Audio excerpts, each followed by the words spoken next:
You need almost no one to make your business work.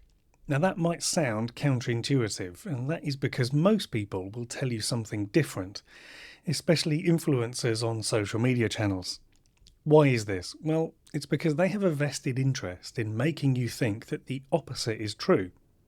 They want to extend their influence and sell you their services. So why am I saying that you need almost no one to make your business work? Well, let's find out. Followers, friends, and connections, they're just vanity metrics. All they tell you is how successfully you're playing the social media game. The problem with these numbers is that they tend to be meaningless and unrelated to the reach of your content. Having 1,000 followers does not equal 1,000 likes, views, or any other kind of engagement with your business. Your reach actually depends on the platform's AI, which decides who sees what based on its own internal and often incredibly baffling system. Sometimes your content does really well, and sometimes it doesn't. It's all up to the AI, and the AI is only happy when users open the app and spend time scrolling. Social media platforms have a vested interest in you working hard to gather more followers. Likewise, these so-called experts with huge followings and apparently massive influence will tell you the same, because they too are playing the game and they want you to play, because if you don't play then they can't win. So if social media is all just meaningless numbers, then why does it matter? Well, I'm not saying that social media isn't a game worth playing. I'm saying don't play as if you're something you're not. For most coaches and consultants, the number of people you actually need to work with is comparatively small when you compare that to an ego-driven influencer who's just focused on getting a lot of people into the top of their marketing funnel. Knowing that your business thrives on quality and not quantity of your connections means that you can focus on being creative and connecting with people you want to work with. Your content doesn't need to grow your followers or get you loads of likes. You can let go of this and you'll see your content in a whole new light. The aim is to be speaking to an audience of one.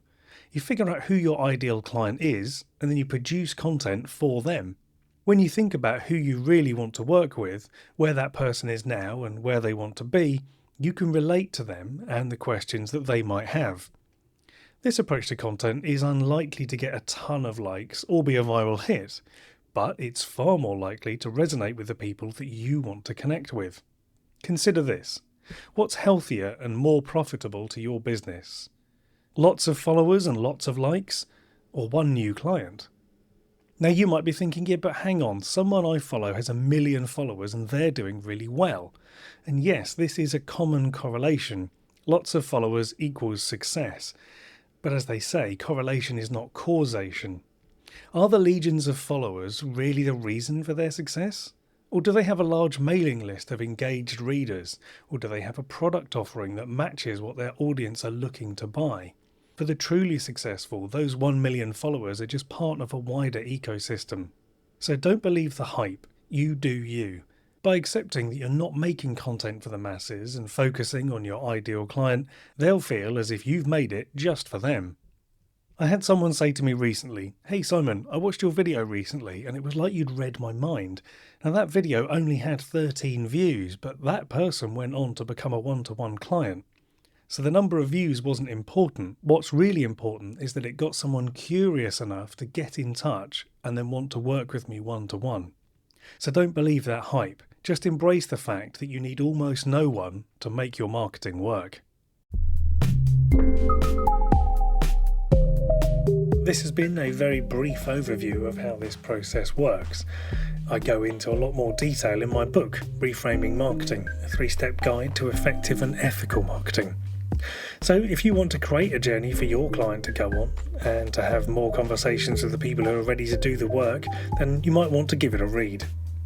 You can order your copy directly from me at reframingmarketing.com. Thanks very much for listening, and I hope this podcast has got you thinking. If you'd like to get a notification of when the next episode is released, then simply press the follow button wherever you're listening to this podcast.